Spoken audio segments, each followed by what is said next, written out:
Isang mapagpalang araw po sa ating lahat. Ngayon po ay Hulyo 30, Huwebes, ika-17 linggo sa karaniwang panahon.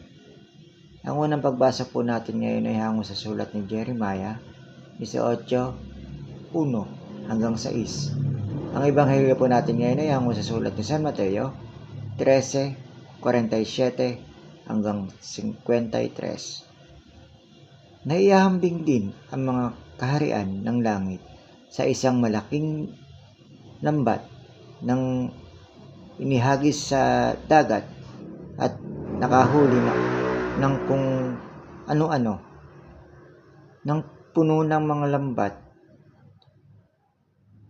Hinila ito papunta sa pampang at saka naupo ang mga tao at tinipon ang mabubuting isda sa mga timba at itinapon ang mga walang kwenta.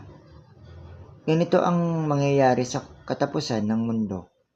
Lalabas ang mga anghel para ihiwalay ang mga masasama sa mabubuti at itatapon sila sa nagliliyab na pugon kung saan may iyakan at pagangalit na mga ngipin.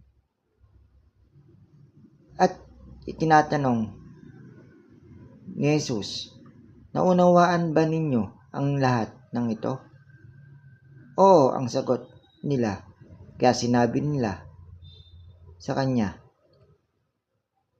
kaya bawat guro ng batas na tinuruan tungkol sa kaharian ay katulad ng isang ama ng tahanan na may tabihan at labing may bago at luma sa tuwing kukuha siya. Nang matapos ni Jesus ang mga talimhaga ito, umalis siya sa lugar na iyon. Ang salita ng Diyos.